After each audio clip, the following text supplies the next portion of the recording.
Well, all the hassle is and John Click, but it's a kind of a G. Is it Clicker?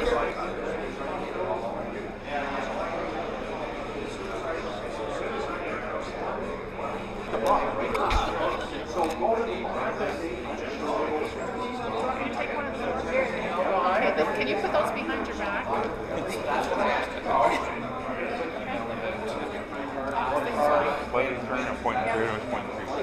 They write it, send it to me. Well, you guys go up there. Okay, pretend you're having fun. Good. Now I gotta get you to get my kid. Do my kid.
And then dropping a sheet of paper saying,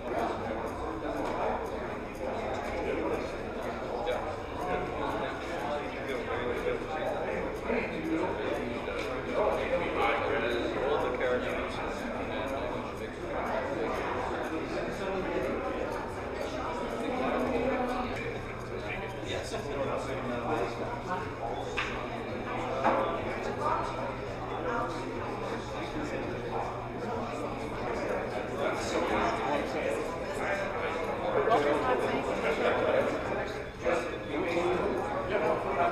All I'm allowed to do is put a pin on you and have you file the figure.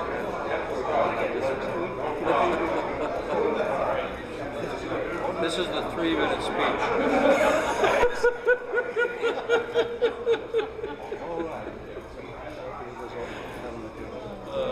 I put it on this. dad who rides it down. There's a table. He's Sylvester's going to be up there. Are you sure? It says so.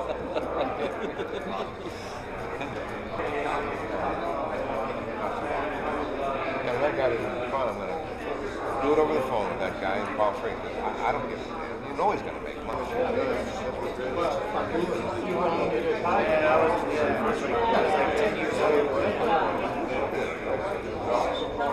I guess for you too.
Sont en ordre alphabétique.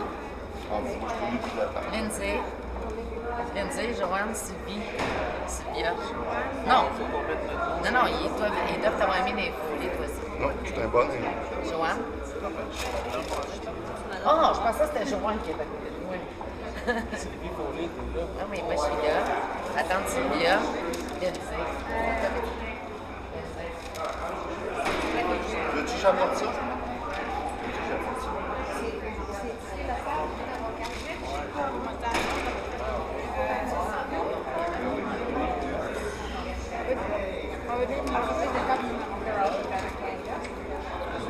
I don't know. That's me. Archibald. I used to work for Honda. No, is that right? Yeah, oh.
Yes, we're picking that just one of Oh, those. that's right. I know who you are. We talked. Completed, Yeah. you know. Yeah. There's no one. There are really important people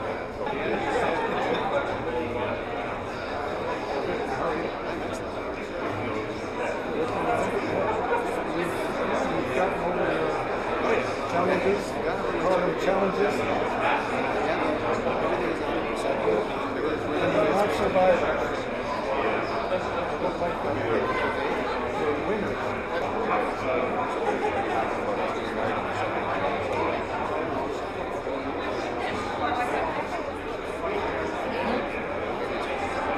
There's past the age where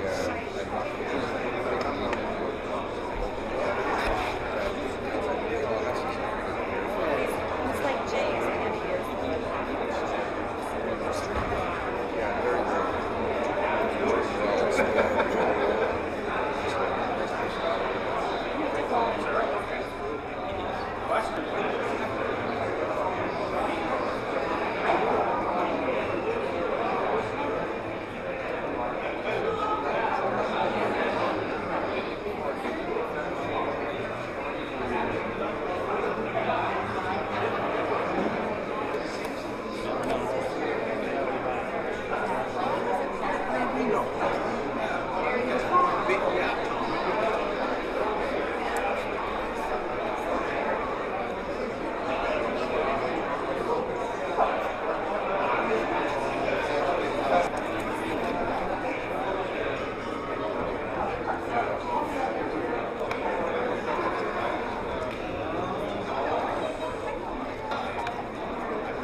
where the puck would have opened up and Yes.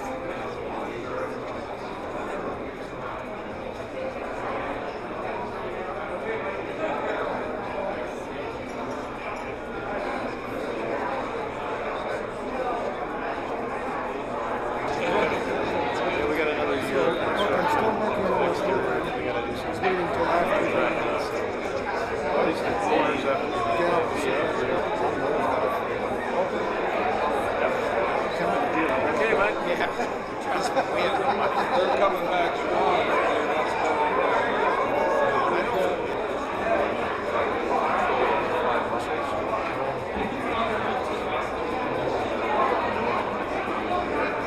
That's a little bit rough on this version.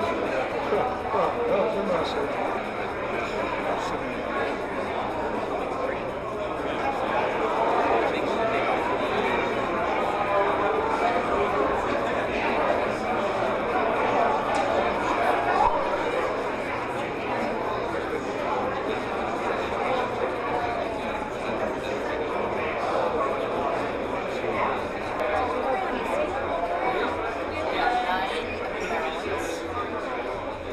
We have Cmhf, we have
to the 18th Annual Canadian Motorsport Hall of Fame Gala.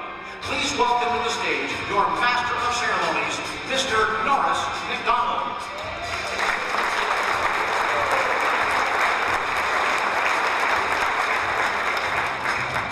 Good evening. I am delighted to act as your Master of Ceremonies once again for this, as Eric just said, 18th Annual Induction Gala. It's going to be our pleasure tonight to induct 7 spectacularly worthy Canadians and one of the great international stars to grace the racing stage here in Canada. I'd like to tell you a little bit about what we're going to do this evening. We are going to induct the 7 Canadians, then we're going to have dinner. And during dessert, we are going to be entertained by a few words from our James Hinchcliffe, who's here tonight.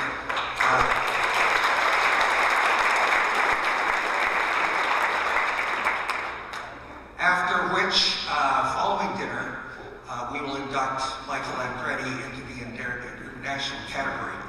Now on each table, incidentally, Michael has graciously offered to say a few words.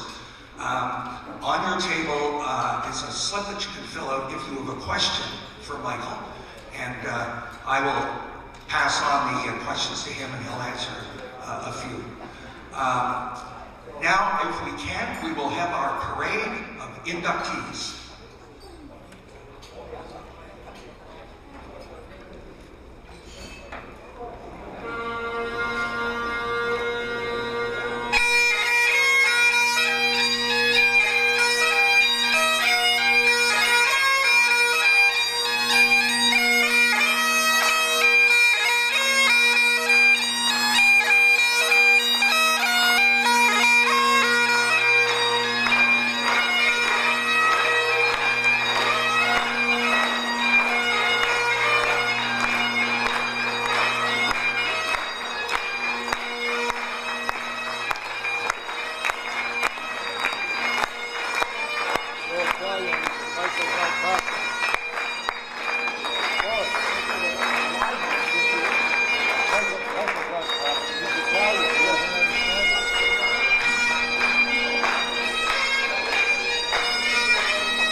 Ladies and gentlemen, from my left, your right, Rudy Bartling.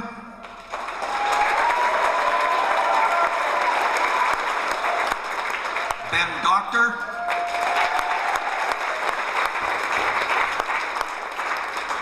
Robin Edwards. Norm Ellefson. Richard Foley Jr.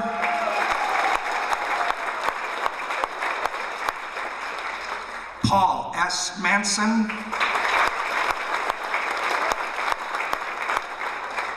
Greg Seward. And a man who needs no introduction, Michael Andretti.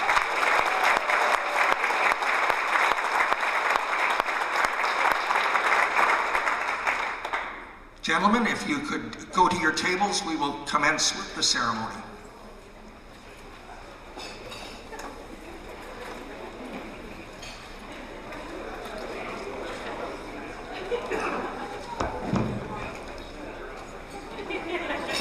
Just while we have a second here, I will remind you that I'm sure you've all had an opportunity to take a look at the silent auction that is in operation at the back of the room.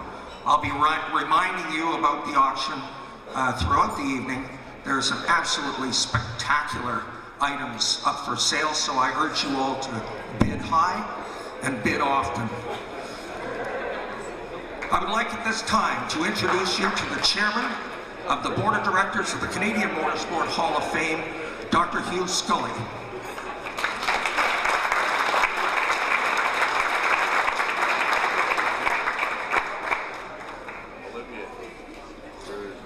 Norris, thank you very much, and welcome, ladies and gentlemen. Thank you very much for joining us for this evening to celebrate some of those that have made such a tremendous contribution to motorsport in Canada, and in Michael Andretti's case, to motorsport not only in Canada but internationally. It's a great honor for us to have you with us tonight. One of the things I'd like to do very briefly, and Norris, I promise to be brief, is to introduce to you the Board of Directors of the Canadian Motorsport Heritage Foundation and Hall of Fame. The first name that I would bring up is that of Bob Armstrong. Now, Bob is not able to be with us tonight. He's undergone recently some very major cancer surgery. I'm able to tell you, however, that so far things are looking very good in his convalescence, and for those of you who know him, I think that'll be very reassuring. Tom Dickinson has made a tremendous contribution to the board. Ron Fellows, I think, is well known to many in the room and is one of Canada's outstanding drivers and ambassadors.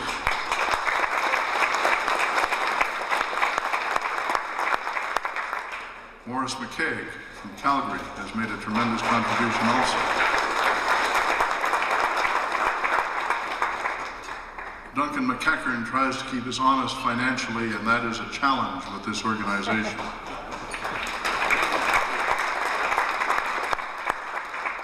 Roger Peart is the president of ASN Canada and has made some great contributions in the discussions of the board. Roger.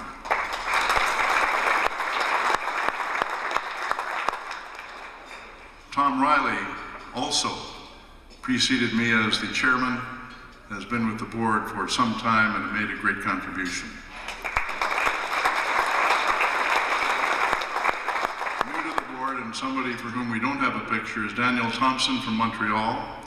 Had some interesting meetings in Montreal with the group there, and I think we can anticipate possibly the gala in Montreal next year, and great participation in terms of what's happening at that level.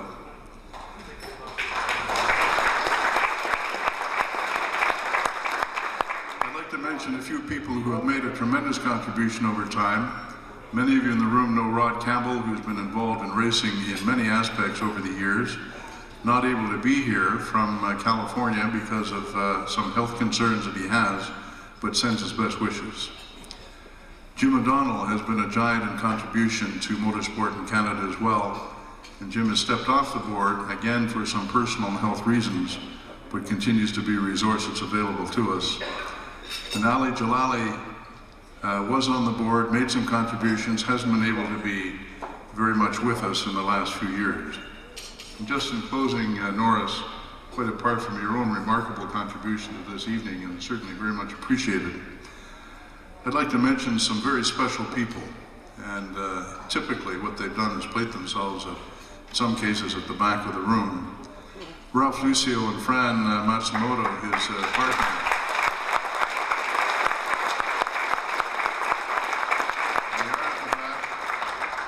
They are the core of this evening in terms of its organization and all of the logistics that are involved. And I will tell you that Sid Priddle is the general manager, Sid, of the organization, has done tremendous work over the last year.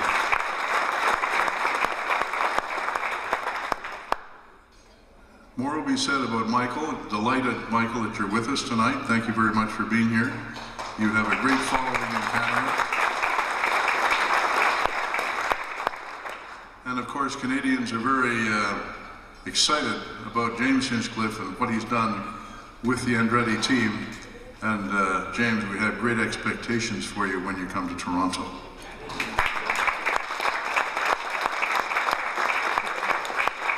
Many in the room will know that Ron Fellows and others have purchased Motorsport and are undertaking some tremendous resource changes there, and we're looking forward to that very much. So Morris, my understanding is that you will recognize some of the others who made a great contribution tonight. Ladies and gentlemen, that really terminates my remarks. Thank you very much for being here. We're pleased to have you with us. Thank you.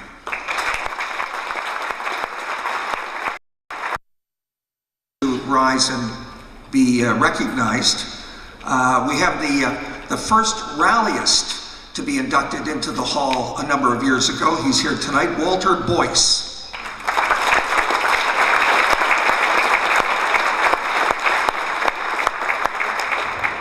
Anybody who was at Pinecrest Speedway and the CNE Speedway, and then for a number of years at Motorsport, the flagman out there, probably the highest jumping checkered flag man in the world. He's in here in the Hall of Fame, and he's here tonight. Say hello to Wally Branston.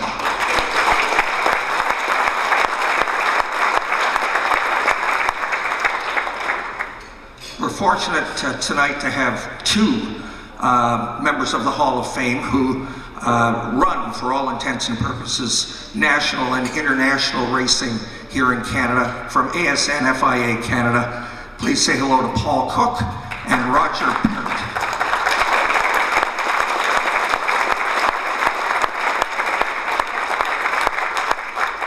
This gentleman was a driving force behind the Hall of Fame in its early years and was the 1967 Canadian driving champion, Ross de St. Croix.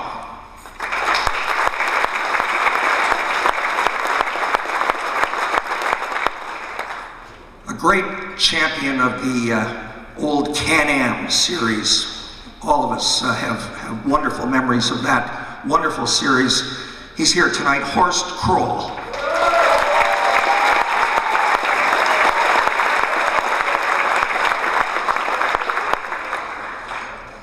Now we know that the National Stock Car Series in Canada is the NASCAR Canadian Tire Series.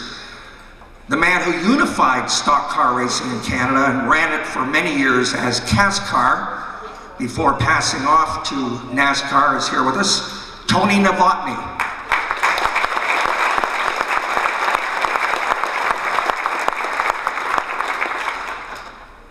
This gentleman is a great contributor at the moment to the Hall of Fame, and a great Canadian boating champion, Mark Rothermel.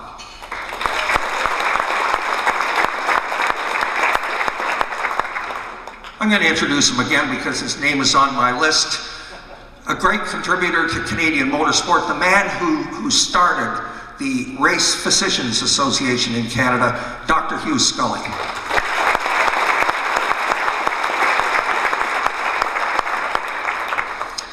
And also with us tonight, one of the great characters in the sport, a great entertainer in the kart paddock for years, and more recently the Indy Racing League and then the IndyCar.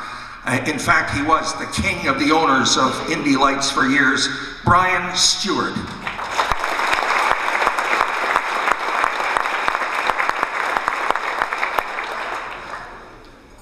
Now, unfortunately, and when I say unfortunately, we only have one national racing series at the moment, but it's a dandy. And the Canadian Tire, NASCAR Canadian Tire Series is something that all Canadians should be most proud. And we are so fortunate tonight to have with us a two-time national champion. He last won the championship a year ago. Please say hello to 2011 NASCAR Canadian Tire Racing Series champion, Scott Steckley.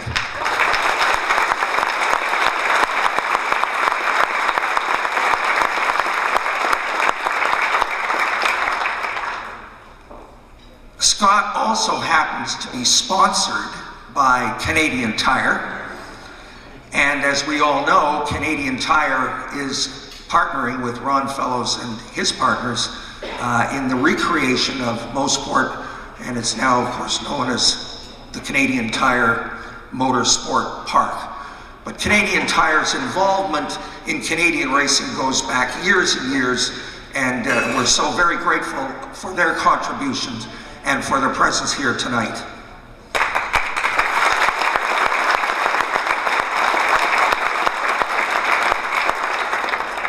Now, we've got the road racers, we've got the stock car racers, and some of us here kind of like the dirt tracks. And and one of the finest small, short dirt tracks on the continent is owned and operated by this gentleman who's a racing sprint car champion in his own right, but has been named twice World of Outlaws Promoter of the Year, and Tony Stewart's best friend at the moment. Say hello, please, to Glenn Stiers.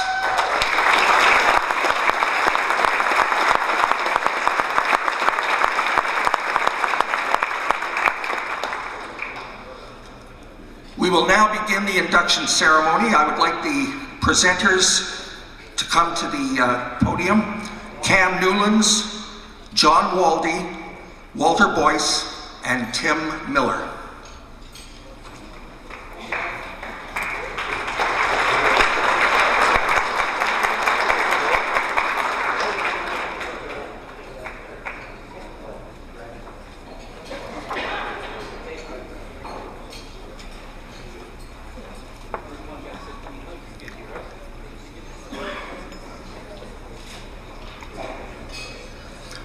Our first inductee is Rudy Bartling.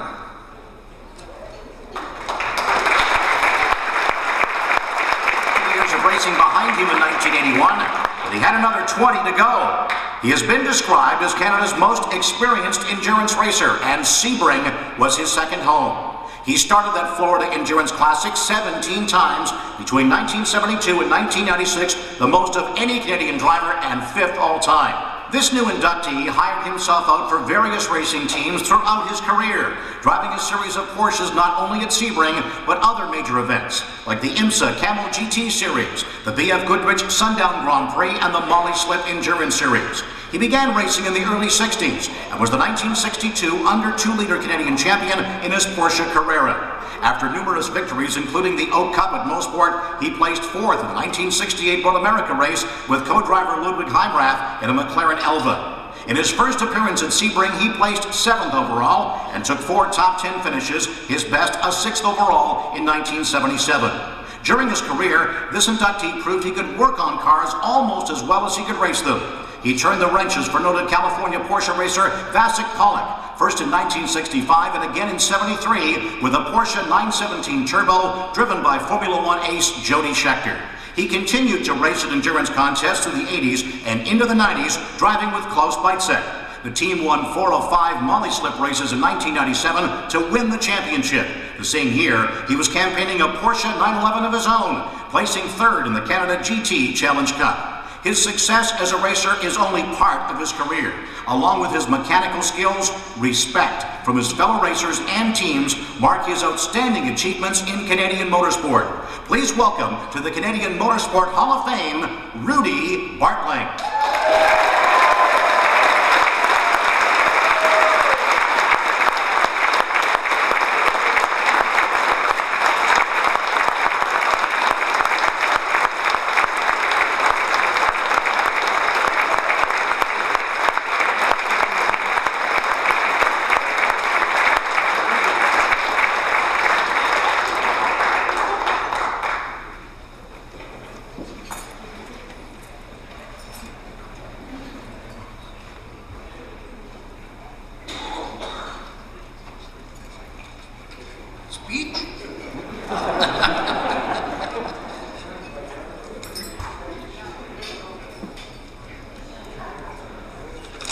Yeah, I got it. Oh, wait.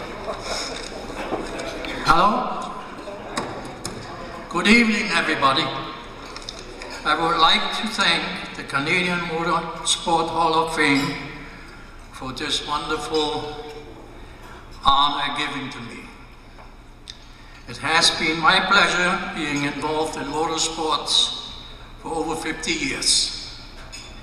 I have raced at almost every racetrack in North America and in many different countries, and have met very many wonderful people through the sport.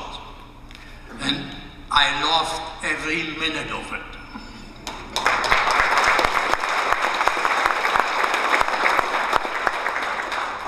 I want to thank all those people throughout the years I was involved with and who helped me to fulfill my dream. Thank you also to my family and friends and for their support and for being here tonight. I believe the greatest friends you ever will have are the friends you make in motorsports. Thank you very much and have a nice evening.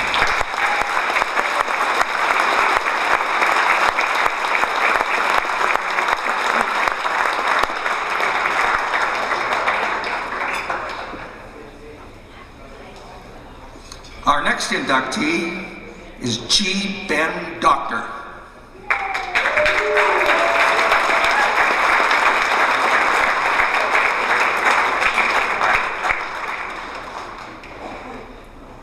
Activities, this North Dakota native started to race stock cars on the dirt ovals of Alberta and Montana. He also competed as an Inca open-wheel racer and in the Players GM Challenge. The former oil field roughneck also fielded teams in the local stock car arena. But his goal in racing was to provide others with a facility, and the original plan of a small oval track grew to a speed plant that would become a major showplace for motorsport in Western Canada. Preliminary work started in 1982 and the oval track was done in '85. By 1987, and using his own capital, he was ready to share his dream with the multi-purpose Race City complex in Calgary.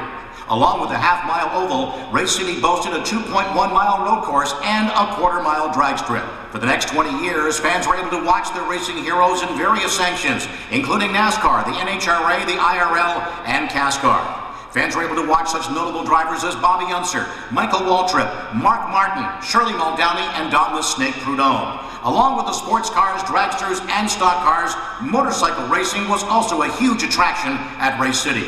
Until 1995, when he sold the facility, our inductee was at Race City every weekend as the track's biggest fan and tireless promoter. During his time with Race City, he brought the best in Major League Racing to Calgary, the province of Alberta, and Western Canada as one of the country's biggest boosters and promoters of motorsport. Please welcome to the Canadian Motorsport Hall of Fame, Ben Doctor.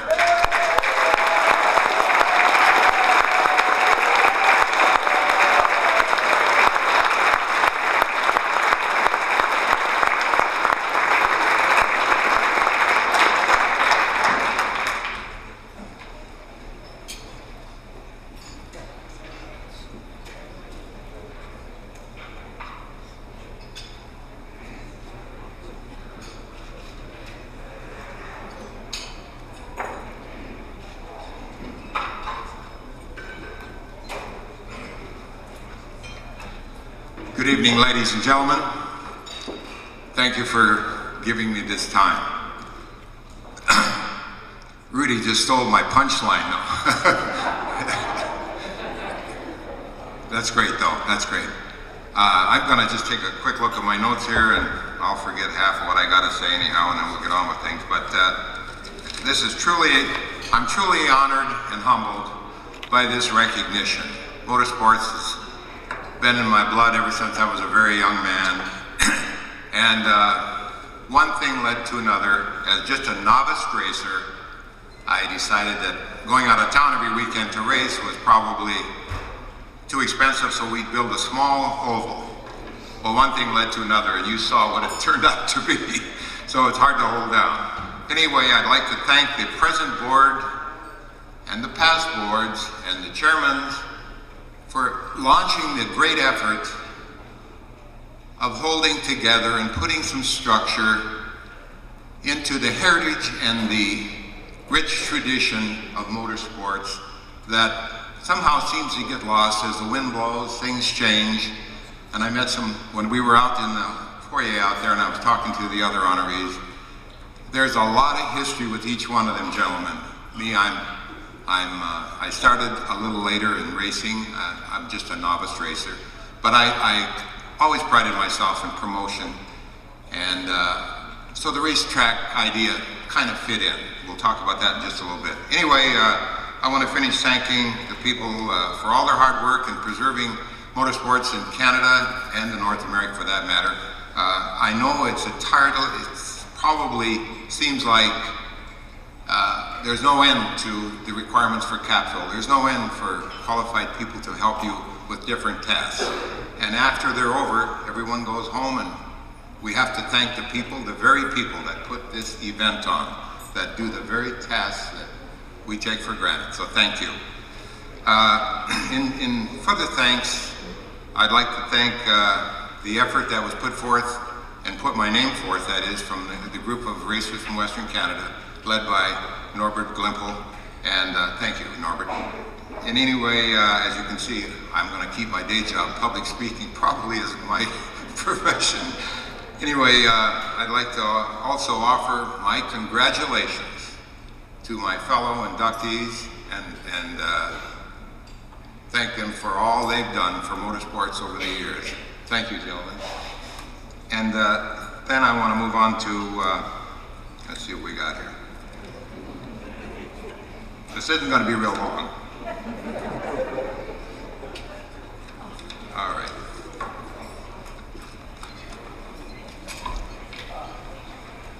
I've already covered most of it.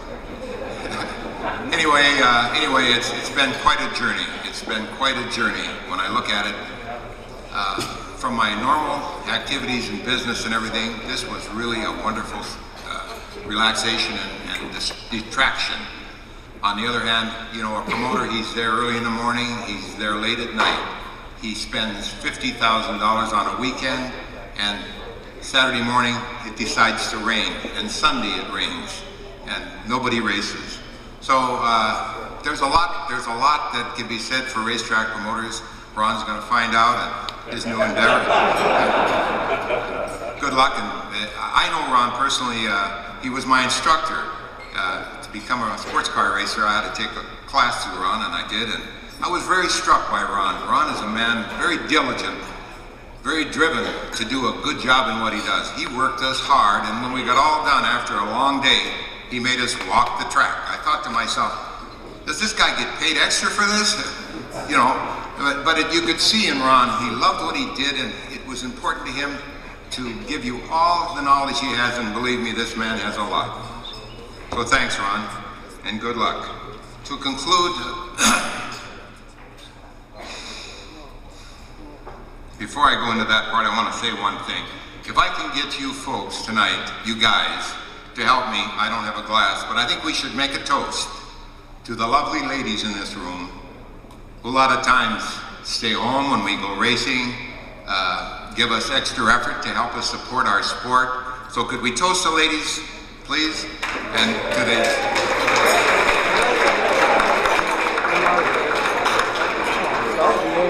So they're the girls that stay home and rock the cradle, and we go have fun sometimes. So thanks a lot, ladies.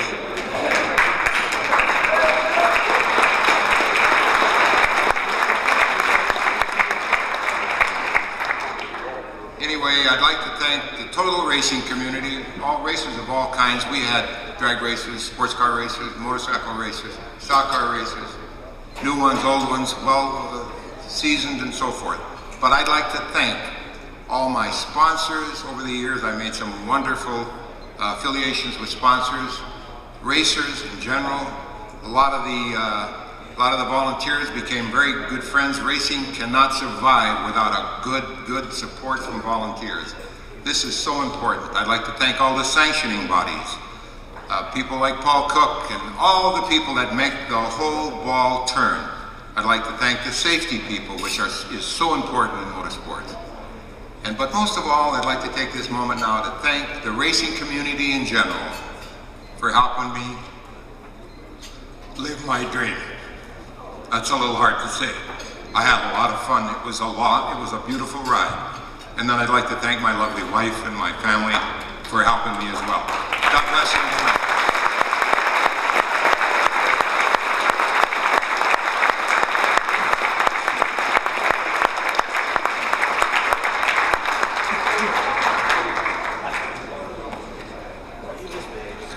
Our next inductee is Robin Edwards.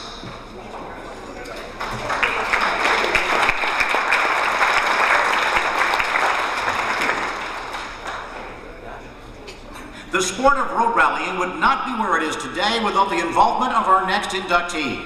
Not only did he compete in rallies for over half a century, he was also instrumental in writing rules and procedures that set the standard for licenses with the Canadian Automobile Sports Club. He was born in England in 1930. He was an athlete during his early years. He received his honors mathematics degree from King's College in London before taking employment as a rocket and jet propulsion scientist with a Napier motorcar firm. He and his family immigrated to Canada, where he worked for Canadair Bombardier in Montreal and then Northern Electric, working on everything from turbo compound diesels to rocket engines for the aircraft and aerospace industry. In the late 1950s, he joined the Canadian Automobile Club and through the Sports Car Club of Montreal began to compete in rallying and economy events. He set a new record for gas mileage, once recording 90 miles per gallon, that's gallons not liters, in 1959 with a Renault Dauphine.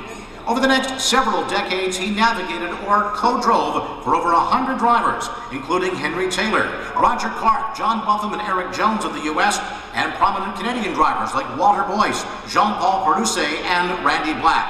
Highlights included a first-in-class in the 1962 and 1966 Shell 4000, Quebec Regional Championship Navigator titles in 1960, 63, and 65, and 4 first-place finishes in the Rallye de Neige. But the competition side is only half his story.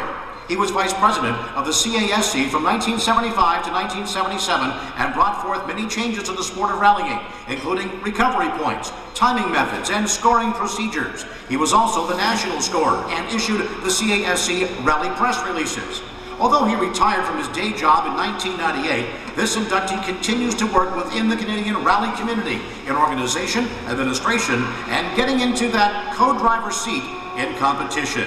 A warm Canadian Motorsport Hall of Fame welcome, please, for Robin Edwards.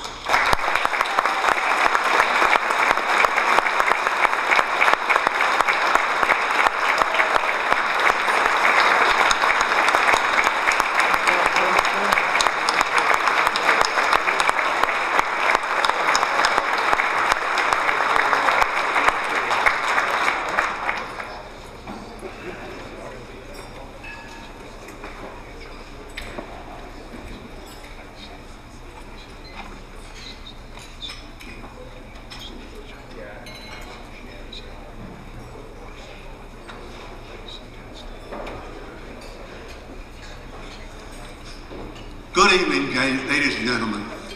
I am so pleased to see this wonderful turnout of so many people I've enjoyed in motorsport, working with you, against you, and always enjoying myself.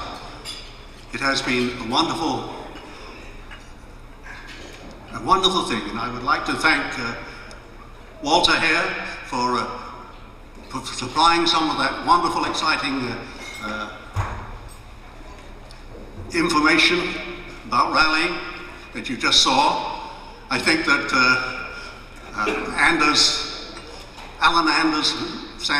Alan Sanderson did a great job of showing what an exciting sport that I competed in.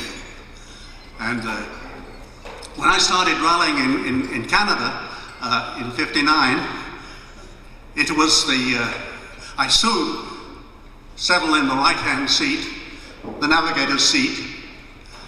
I learned that the hard way. I rolled a Renault, never mind about that. So that's where I could do the most good, because at that time in rallying in Canada, the driver really didn't count for very much. It was I'm not joking, it was the navigator who largely determined the outcome of the crew. When closed road stages were introduced in the Shell 4000 World Championship, RAC World Championship Rally in 1964, it opened up a new era which would involve the driver and the car's ability and performance to a far greater extent. And this was a very important thing. It occurred to me, and I was involved in organizing national championship rallies at that time. It occurred to me that we needed something akin to the closed stages in our national rally series. I invented a thing called the selectives, which were akin to closed road stages without all the large expenses that were involved with that, and introduced those, 31 of selectives, in the 1968 Dow Quebec National Championship Rally. They quickly caught on, and by 73 we had an all-stage format for our national championship. And that in the book, In Like a Lamb and Out Like a Lion, the story of John Buffon, Tom Grimshaw describes the introduction of those selectives as the beginning of a new era of high-speed rallying in North America. Also, that was also further clarified in David Charter's history, what's it called? The Checkered Flag, which was a history of the CASC from 1951 to 91, and alluded to also in the Barker's article, Robin Edwards, the ultimate right-hand man, in the Canadian Motorsport magazine in '84. So I was credited with having made the driver more important and the car more important, which is essential for gaining manufacturers' involvement and sponsorship. And we all know in motorsport how important that is, sponsorship and publicity.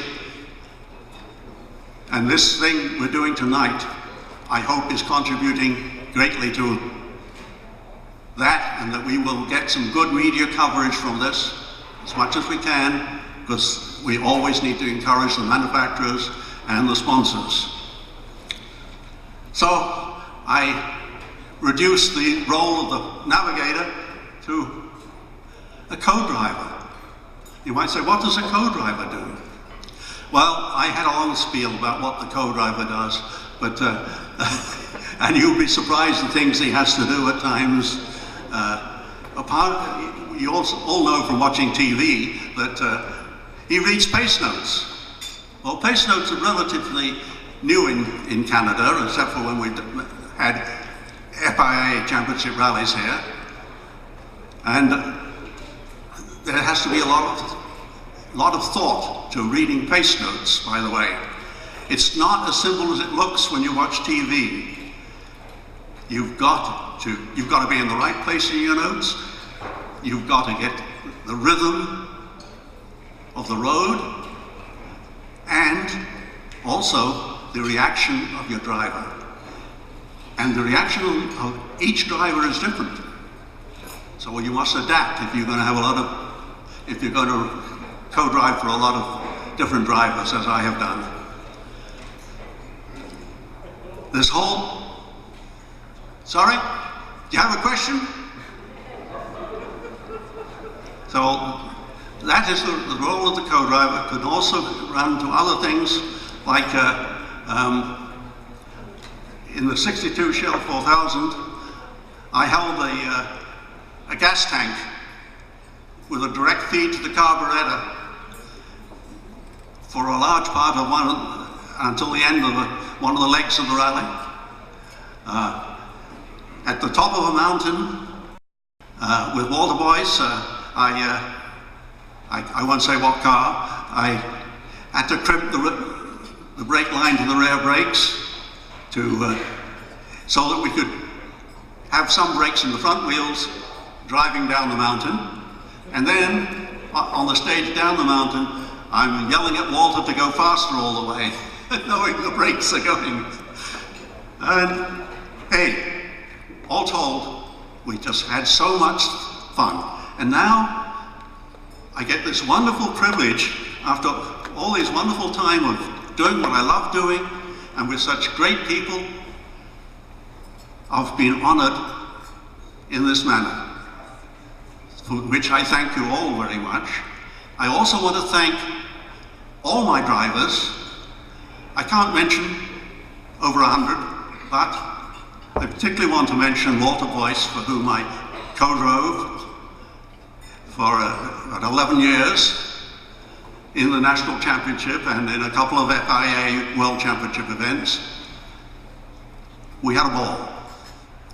And my current driver, who's kept me busy in club events and winter rally series, organizing and competing for over 15 years, and he's helping to keep me young now. And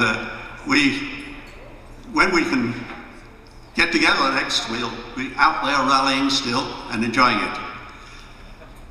And I really want to thank this organization, all the present people who are running it, and all the past. I know it only started in '93, but you're just doing a great job, and it will help put motorsport, I know, into the public's eye more, and that's what we really need. And I'm sorry that Bob Armstrong is not able to be here tonight, and I just would like to wish him a speedy recovery. So, thank you all very much.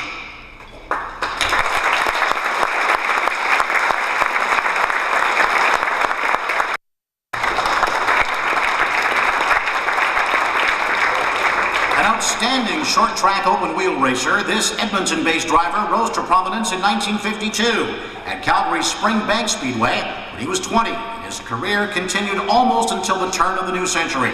He was a dynamo in sprint car and super modified action throughout Western Canada and the Northwestern U.S. He also raced fender cars in the NASCAR West Stock Car Series, winning his fair share of events in the 1970s. But his sprint car and super modified racing is what he's best known for.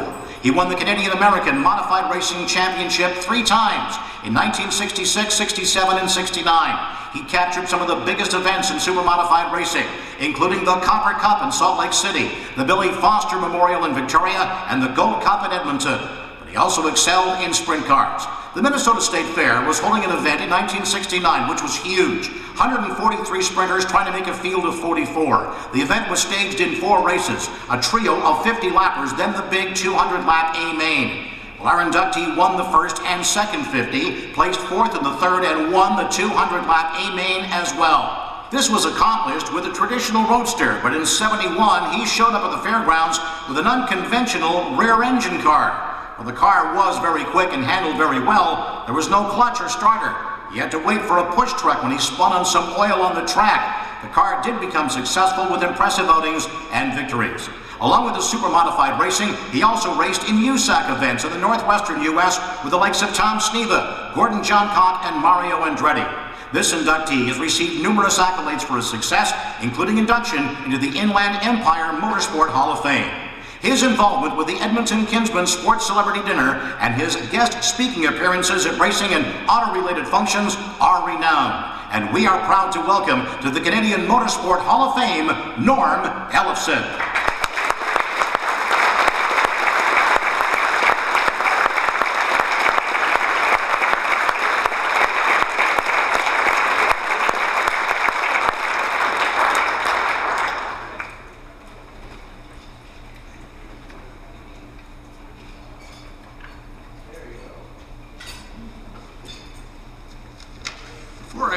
Before I start, I have to say one thing. This is the best looking group of racers I've ever seen in my life.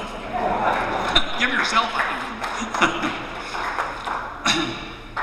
I would like to thank the Canadian Motorsports Hall of Fame and its board of directors for this very prestigious honor.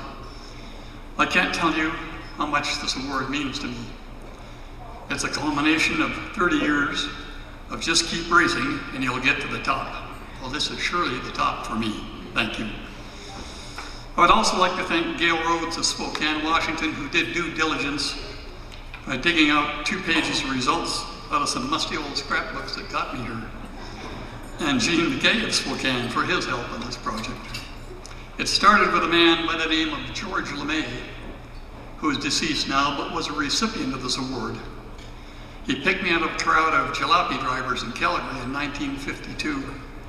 Said, "Come with me, kid, I'm gonna make a racer out of you." Thank you, George. Well, I bummed around a couple of years after that and wound up in Edmonton driving a super modified for Zane Feldman from Crosstown Motors.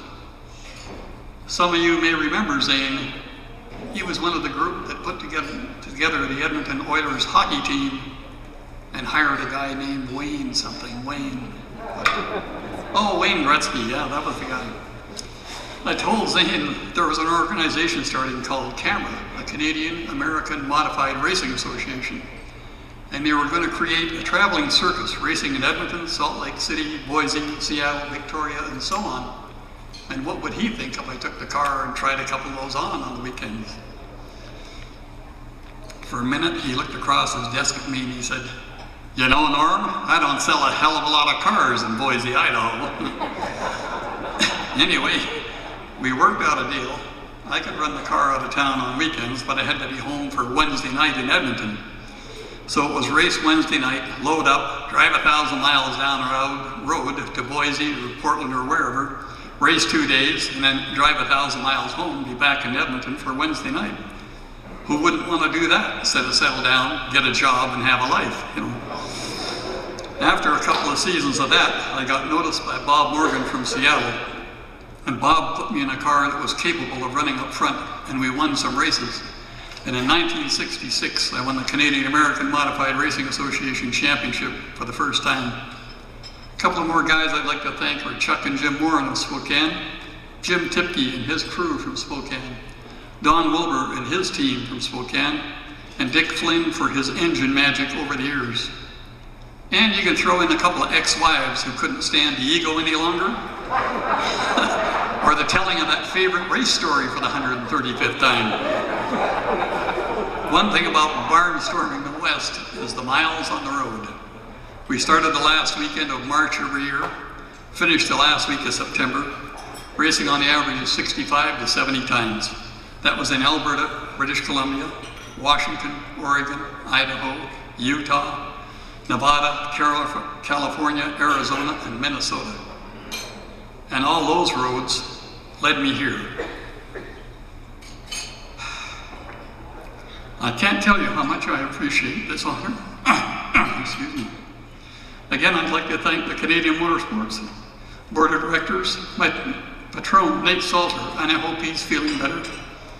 And Bob Armstrong, the guy that gave me that call way back in December. Get back, Bob, we need you here. You know, thank you one and all.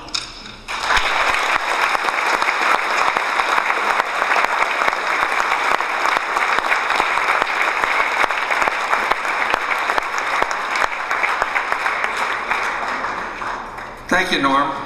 Yeah, I identify with that. My first 2 wives heard all my racing stories too. Can we now ask the next 3 presenters to come up? Mark Rothermel Bill Divikoff and Brad Brown. And just a bit of business here. The voiceovers done for these tributes are done every year by a wonderful contributor to the success of motor racing, motorsport generally in Canada. You can hear him on the Fan 590 and Raceline Radio, and he's here tonight. Can we have a nice hand for Eric Thomas?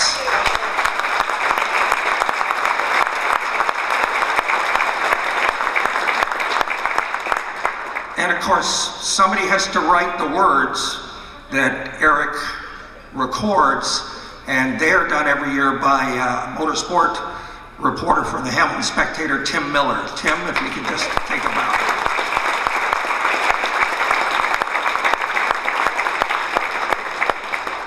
And in my zeal to keep the program moving right along, I have been reminded by my friend John Waldy that I failed to introduce you to two other honorable members of the Hall of Fame who are here tonight. You can't think of Cayuga Speedway, that legendary place, without thinking of the guy who built it. And please say hello to Bob Slack.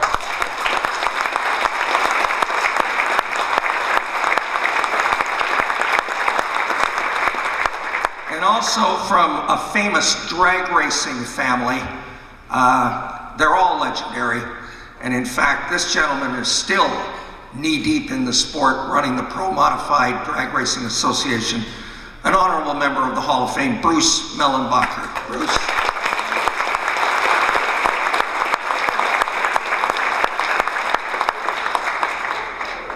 Our next inductee is Richard Foley, Jr.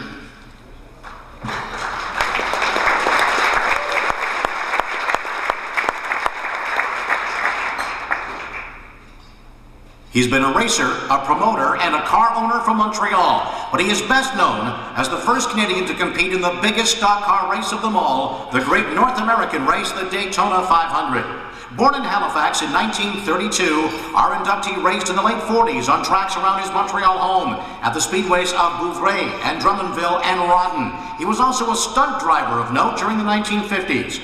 In the late 50s, he also raced on the famed NASCAR Daytona Road and Beach Course in 1957 and 1958, finishing that race 19th in the last year of the circuit before it moved to the high-banked oval. This inductee made the 1959 field of 59 starters and was in 4th place with his Chevy until a mechanical problem sent him to the pits for 20 minutes and he placed 32nd. He also ran in the 1960 Daytona 500 and took 10th spot in the Sportsman Modified race, driving a 57 Chevy. During the 1960 season, he also won the track modified titles at Bouvray and Drummondville. In '61, he retired from active racing and promoted the sport of the Montreal area throughout the decade. Over 30 years later, in 2002, he purchased a sportsman car and went cast car racing with his nephew Danny Foley behind the wheel. 2 years later, he purchased a second sportsman car, this time with Hugo Vanini driving. In 2006, he acquired the Quebec City area 5/8-mile oval Circuit Saint-Croix and renamed it Riverside Speedway in honor of his father Richard, who constructed the original Riverside in St. Vincent de Paul, Quebec, and continues to operate that facility to this day. Would you please welcome to the Canadian Motorsport Hall of Fame, Richard Dick Foley, Jr.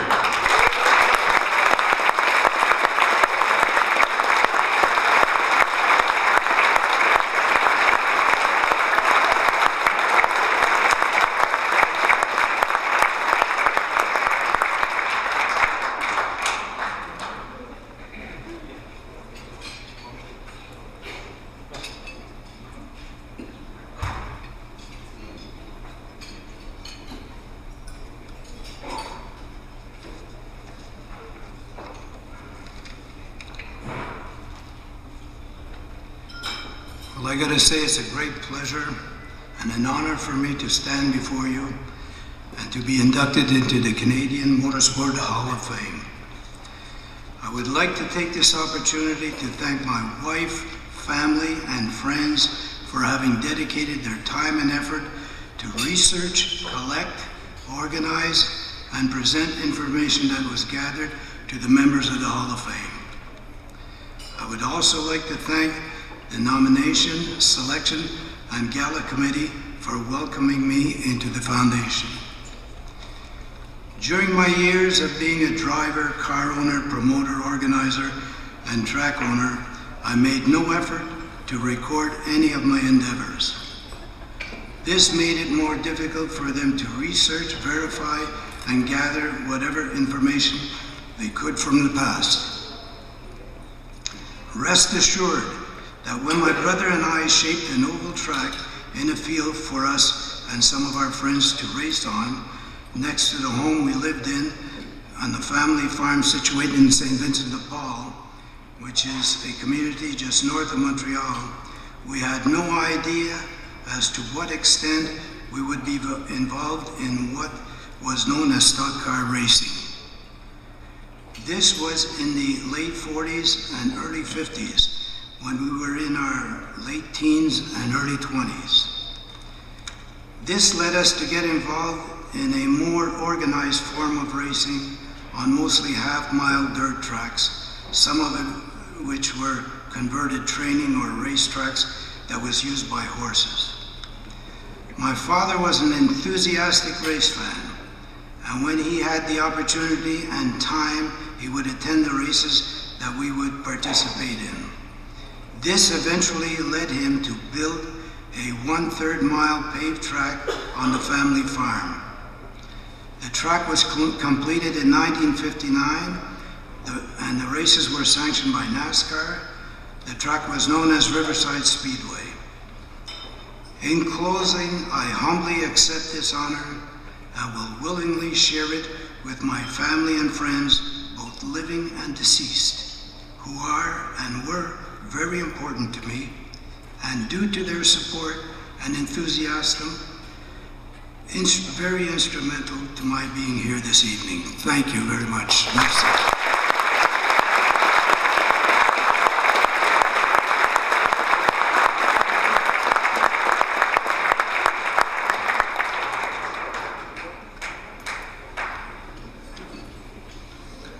Our next inductee is Paul S. Manson.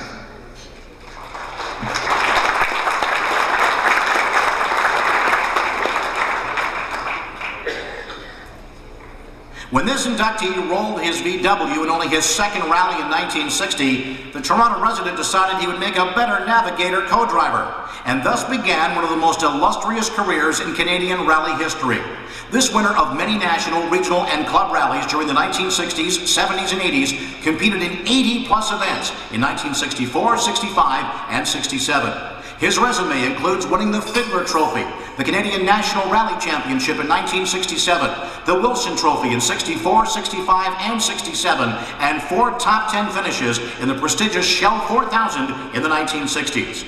Not just competing in rallies, he was instrumental in their organization and marshalling.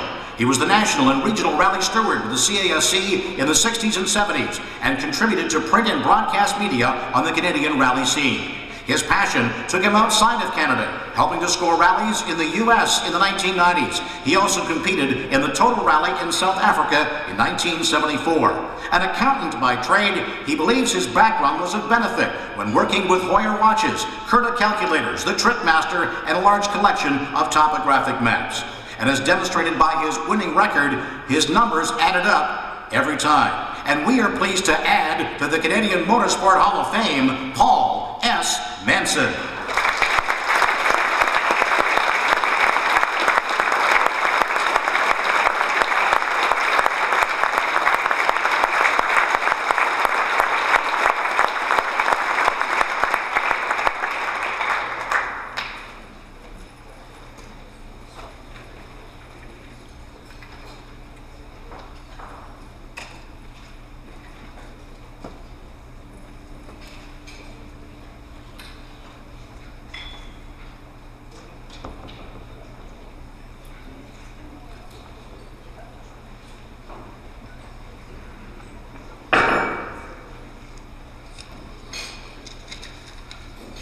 Not that I'm accustomed to public speaking, but I want to thank the Canadian Motorsport Hall of Fame for this honor.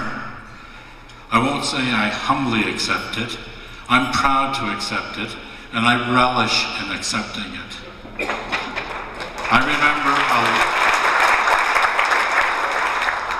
I remember a lot of things that went on in the past. I remember in the Lobster Rally, I was with John Medwell. He was driving LC, our Nissan Datsun 510, and John was cleaning the windshield and waxing the car, and he couldn't be bothered to worry about making sure that it was mechanically fit. I remember John Bird, an inductee who's here tonight, wasn't mentioned. We had a deal. We would either tell each other the truth, or we would say nothing to each other. He was silent an awful lot. I remember Klaus Ross in 1960, I think it was 67. He wanted to go up the Coquihalla Valley to see if the road was open before the Shell 4000.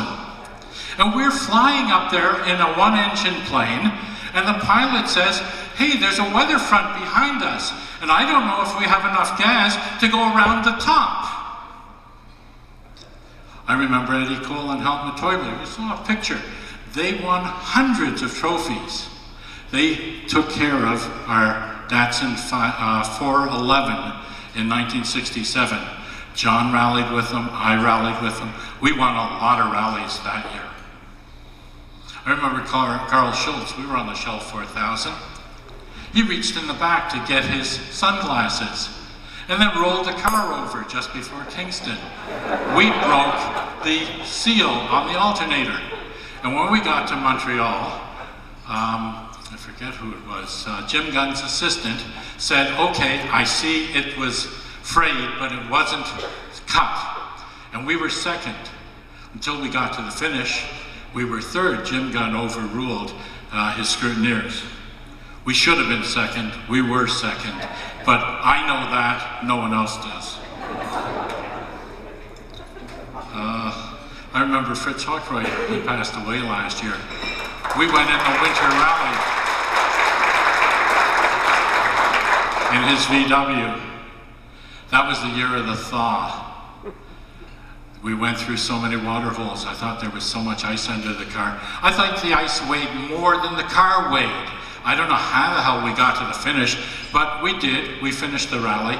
I think it was Fritz's driving. I also went in the Shell 4000 with him and had a great time.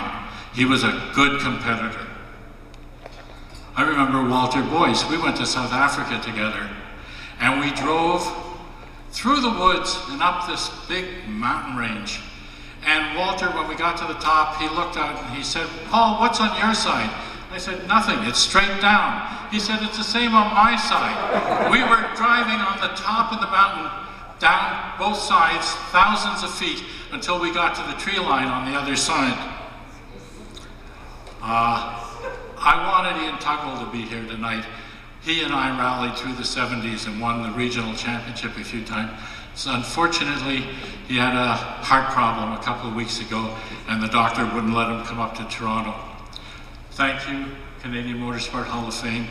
Thank you all for being here. I appreciate it. I really do treasure this. I'm glad after 50 years in motorsport, I got some more recognition. Thank you.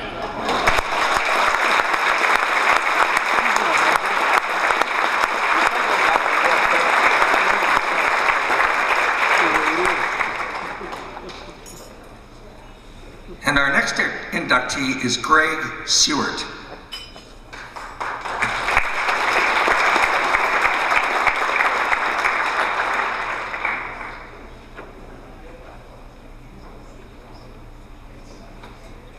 Not many racers win the first time behind the wheel of any race car, but his victory in the 1976 Sportsman Series race at Atlantic Speedway was just the beginning of an illustrious career in stock car racing for this Halifax native. Born in 1957, this inductee watched older brother Jim race in the early 70s, but by 76, he himself was ready.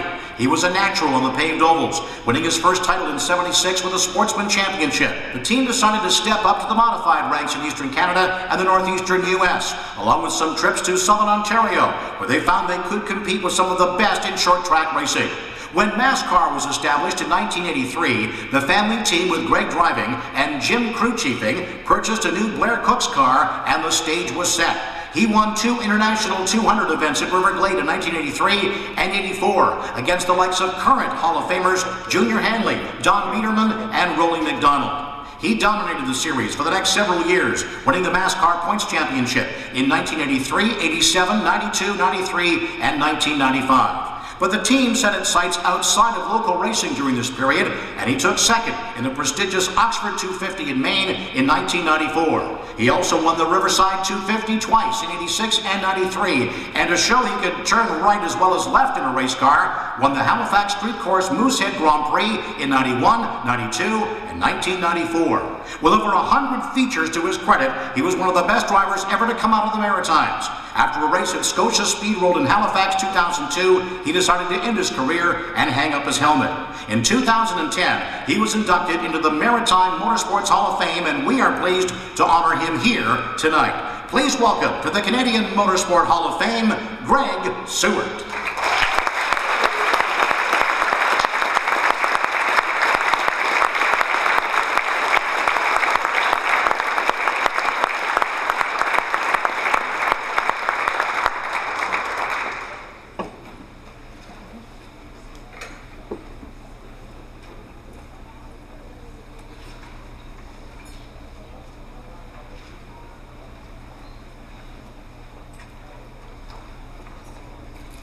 Good evening, and thank you very much.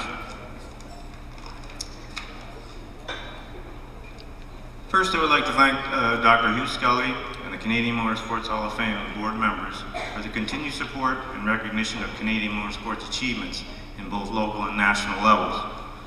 I would also like to congratulate my fellow 2012 inductees, Hall of Fame inductees, all of whom are well respected in their racing communities.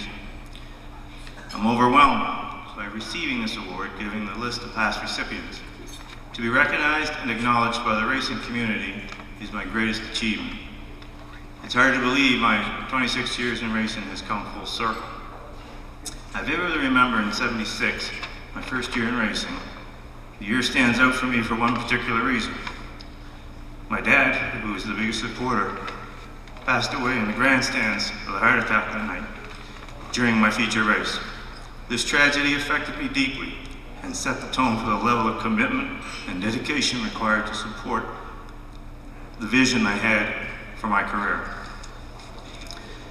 I know my dad was there through me with all 26 years of racing and provided the inspiration I needed to challenge myself to succeed both on and off the track. I could have not achieved these accomplishments on my own, and would like to acknowledge those special people who faithfully gave up their time to help keep the car in championship form. These include many faithful crew members and sponsors. Accepting this award tonight would not be complete without thanking the loyal fans who supported Seward Racing and the local tracks over the years. I would like to take this opportunity to thank my family and friends, some of whom are with us here this evening, the continued support throughout the years, and a special thank you to Pat Lawrence, my brother Jim, my wife Louise, as this night means much more than you're here to share it with me. I would also like to dedicate this to my dad. I know is smiling down on me this evening. Without him, I couldn't have done this. Thank you and enjoy the rest of your evening.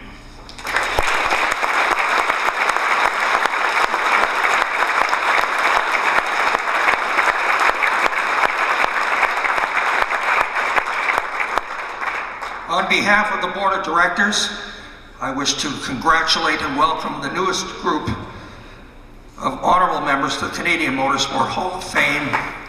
Your achievements and contributions to your chosen sport have been immeasurable.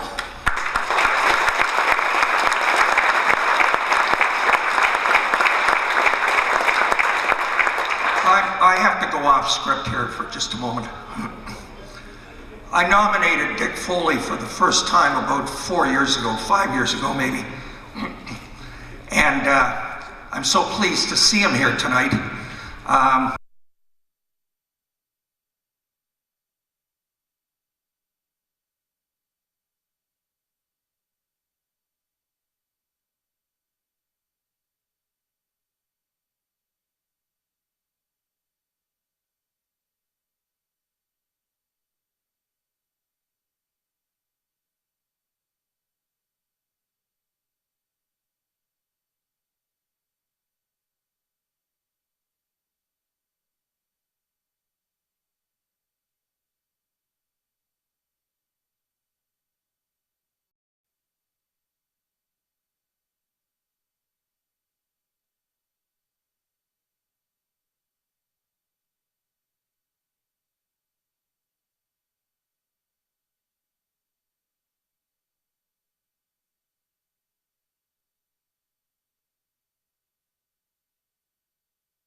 since NASCAR is always talking about the big one, I think the guy who triggered the biggest one deserves to be in this Hall of Fame.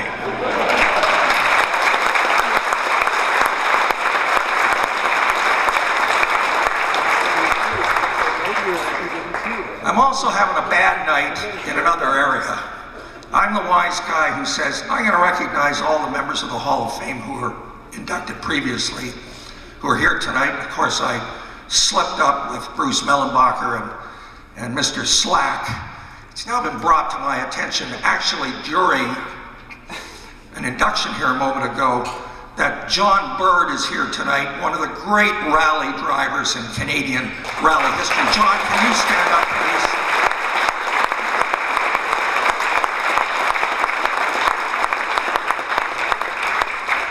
And of course, one of the great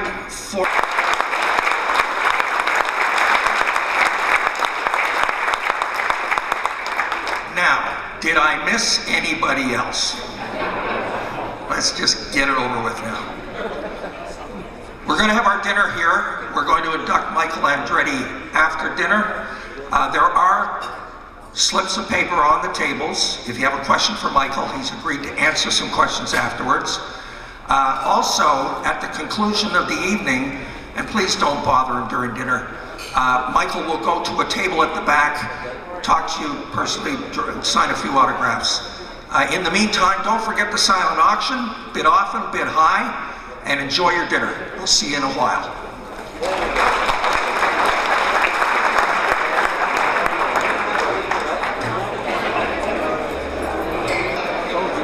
James fell in love with car racing when he was just a wee boy, watching Michael Andretti race on television. Little did he know that at some point in time he would be working for him. This isn't going over the way it's supposed to be going. Okay, I'm supposed to introduce James Hinchcliffe. At this point in the evening, James, who has a handheld microphone, is supposed to interrupt me. You mean like this? And, oh yes, Norris, is this what you were looking for? Okay, James. You wanted me to step in and say, Norris, quit droning on and telling the same old boring story that you try and tell every year. Every year we do this. And I didn't know whether you got the cue, James. I'm not usually good at hitting my marks or getting my cues. My timing's a bit off sometimes. Ladies and gentlemen, to say a few words, please welcome James Hinchcliffe.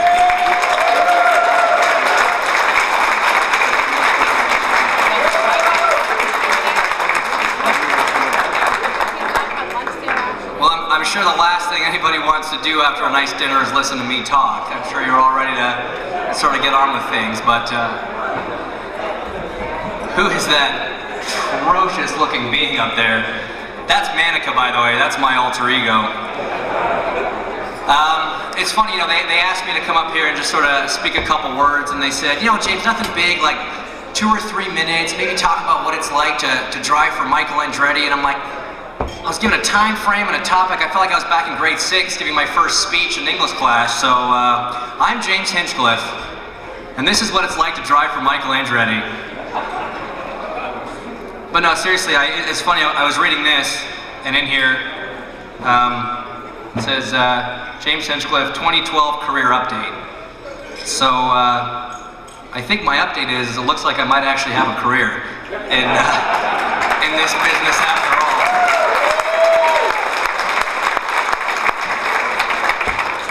It's been a remarkable 2012 for me so far. It's been a whirlwind couple months, and you know, it all kicked off by being signed with Andretti Autosport in the GoDaddy car, which, you know, was a huge win for us. After, you know, the season we had last year was pretty good, but, you know, team closed. I was sort of out of a job again, and Michael stepped up and offered me a position, and so far so good. We've had a little bit of success in the first couple races, and season's still early. We're still learning a little bit, so I'm assuming and hoping that we can just keep pressing on and going forward.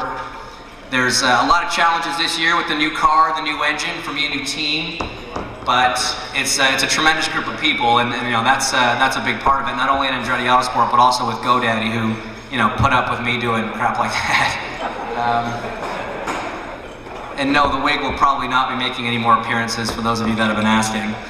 It's kind of funny to think, actually, we're here because today actually was the first race of the Toronto Kart Club's 2012 season.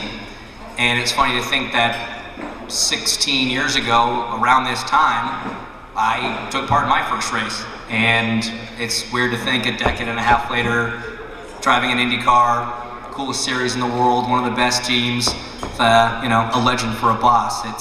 It's pretty cool to think of the path that we've come down and, you know, the trip that we've taken, largely, you know, due to my family, most of whom are sitting at table Lucky 13 back there.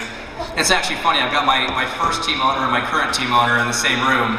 It's funny to see how far we've come. 25 feet maybe. But it's been like I said, it's been a great start to the year, and I have to say that that the support back home from everybody, a lot of people in this room, has been tremendous, and I can't thank you guys all enough. It's been another fantastic event, Norris. You've been stellar as usual. Congratulations to all the inductees, and yeah, we're a couple races into year 2 for me, and hopefully I'm at this gig long enough to go through a couple ex-wives to tell all these stories too. So. Thanks very much for having me up, and have a great night, everybody. Cheers.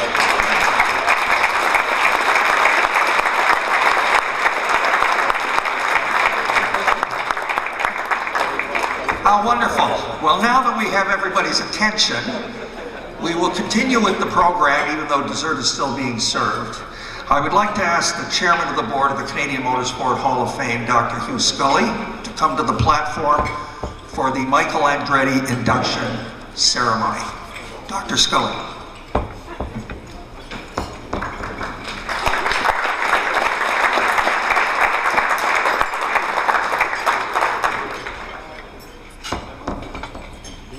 Well, ladies and gentlemen, it's been a very nice evening, and I think we're about to realize more success.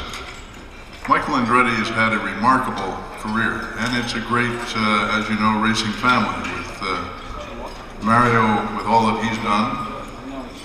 Michael, who's won the race here in Toronto 7 times, and as a team owner, has been a champion and now really stimulating Canadian interest in hiring James with his great sense of humor, but great driving ability as a driver for the team.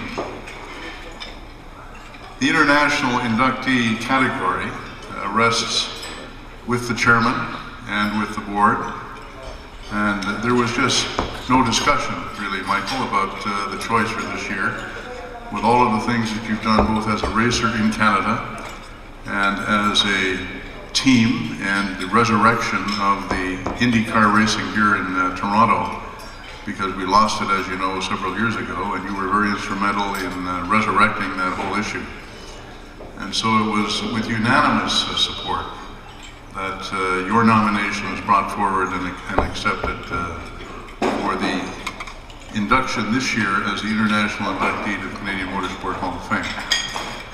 Now, that having been said, Norris, there is a video that should be played, yes? Okay, so we'll have the video with it. Thank you very much.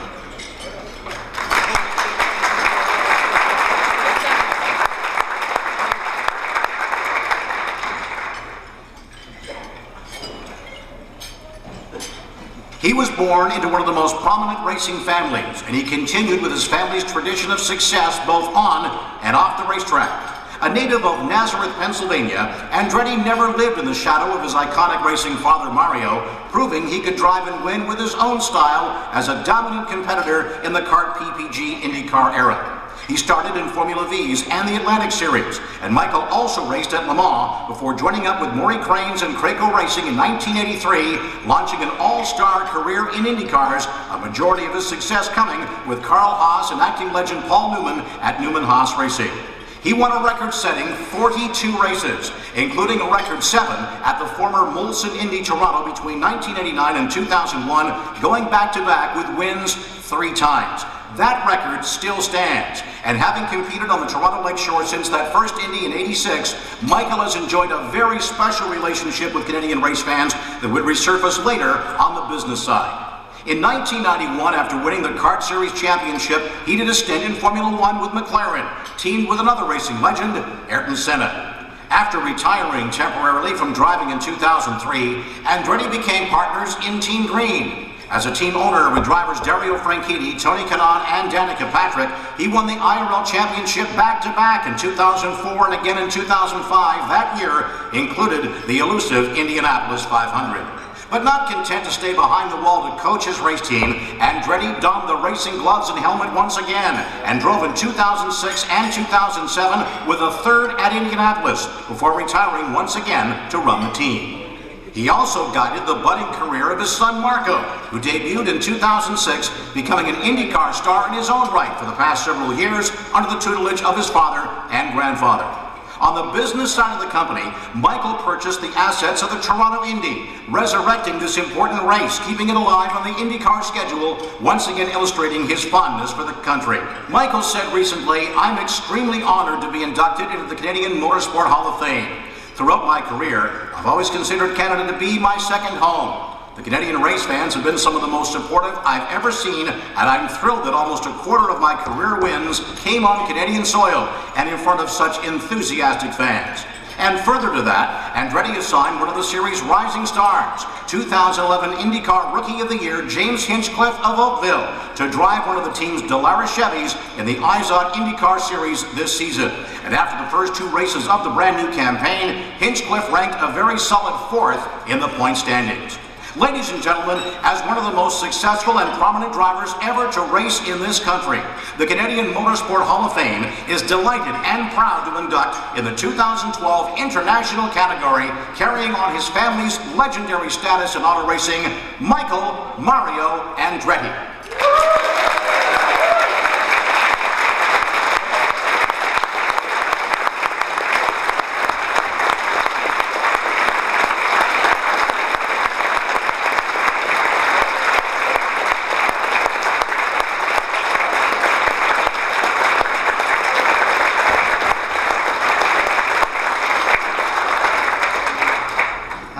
Thank you very much.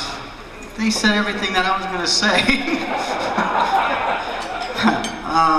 First of all, thank you very much. This is a very big honor for me. As they said up there, I do consider Canada my second home. It's just been such a fantastic part of my career. We've had almost 25% of my wins have come here on Canadian soil. So. It's quite an honor, and thank you for all the support that you've given me and to have me up here. Thank you, Hugh, for having me come up and be a part of this. And I also want to say, that I want to congratulate all the other inductees. I think it shows, the history that racing has here up in Canada is so very deep, and I gotta say that I honestly feel that Canadian fans are the best fans in the world. I've raced everywhere in the world, and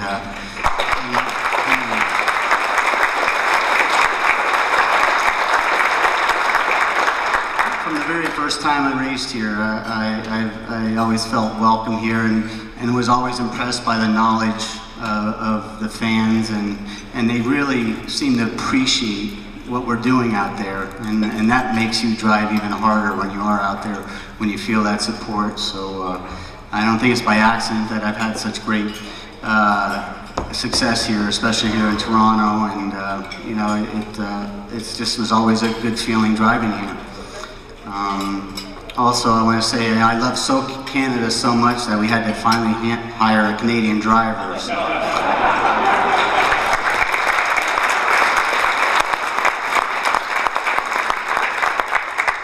He's been a breath of fresh air. That's all I can tell you.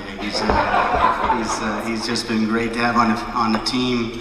Our drivers are just, they're like this, and I think because of that, you're going to find that, you know, our team is just going to get better and better, and we're going to get some wins out there very soon, I think, and I think James is about ready to get his. He got his first podium last weekend.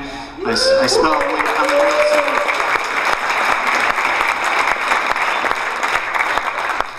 So again, thank you.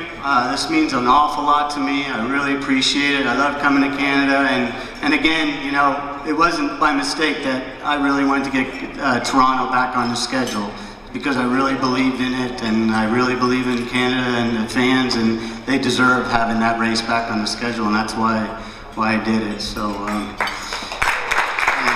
thank you, and enjoy the rest of the night. So thank you.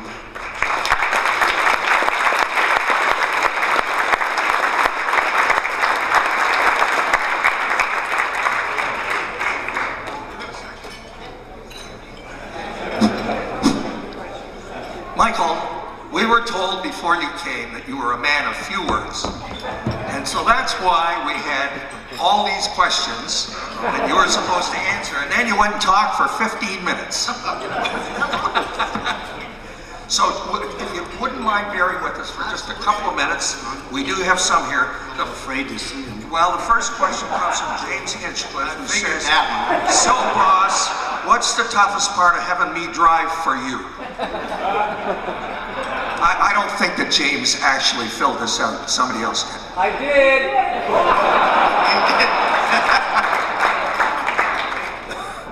God.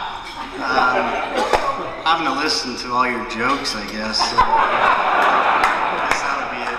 You're going to have to get rid of a driver like a lot of us have gotten rid of the women. Okay, here's a great one. Who takes longer to get ready for a race, James or Danica? Wow, I think it's a toss-up.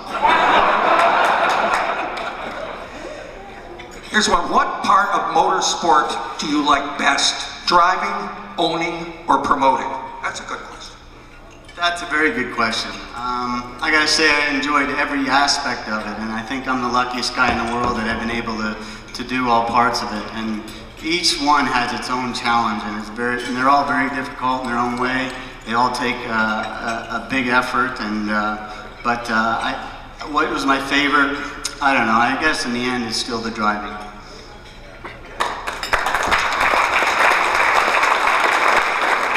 Now, this is a question for you as a father. How difficult was it for you to watch Marco race Indy for the first time, and how do you think he will be when he has a son racing? Hopefully you won't have one soon.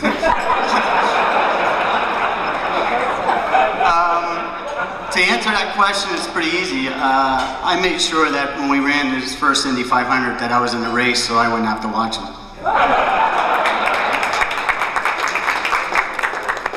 Paul Cook wants to know, what is your most memorable moment as a racing driver?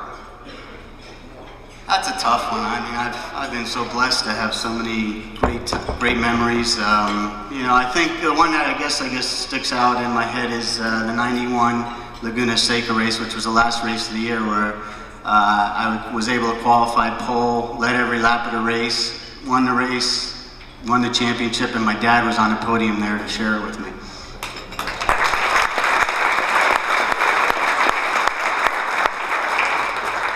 Was there anyone in the Andretti family not interested in motorsport? Yeah, I mean, my daughter, for one, she's really not into it too much. My sister never really got into it, which I'm quite surprised, because if you see her on motorcycle and stuff, she was always quite good. I was surprised she didn't pick it up, but, you know, those are the two.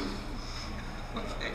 Last one, and we really want to thank Michael for being so generous with his time. He is going to go to the back of the room and sign autographs. This last one, July 31st race date, Oswego Speedway, World of Outlaws. Tony Stewart's coming. Glenn Steiners, the promoter, wants to know if you want to run a 410 World of Outlaws sprint car and take on Tony Stewart. Hell no, I'm smarter than that.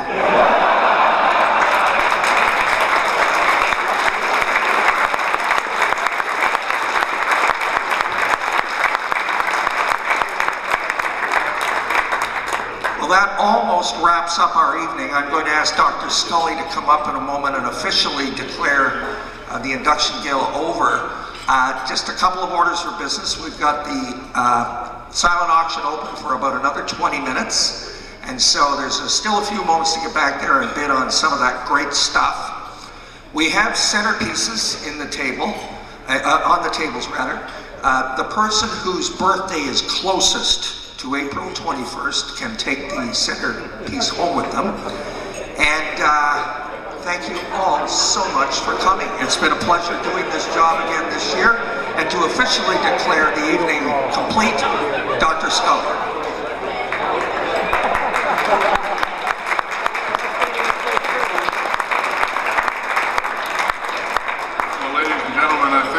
You would all agree it's been a memorable evening. Firstly, congratulations to the Canadian inductees. And Michael, thank you very much for coming and participating in the evening. And as always happens in these presentations, I blew it earlier. Steve Snowden is a very active contributing member to the board, and I forgot to mention his name earlier, and I just do that now. But at the end of the day, let me thank all of you for coming. This is tremendous support from our point of view, from the Motorsport Heritage Foundation and the Canadian Medical Hall of Fame. And we look forward to participating with you in the future as we pursue this further. Thank you very much for being here. And to echo what Norris has said, there are many items back there that are certainly worth bidding on. And Norris, I would be remiss at the end if I didn't say thank you personally and on behalf of all present to your great job as a Master of Ceremony. Thank you very much.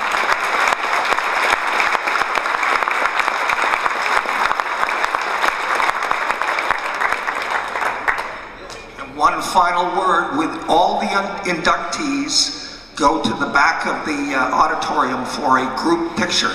And that includes Michael, if you would not mind going back, Michael. Oh, pardon me, it's here at the front. I said earlier I was having a bad night. Let's just put the capper on it. This way, not that way. Thank you very much.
6,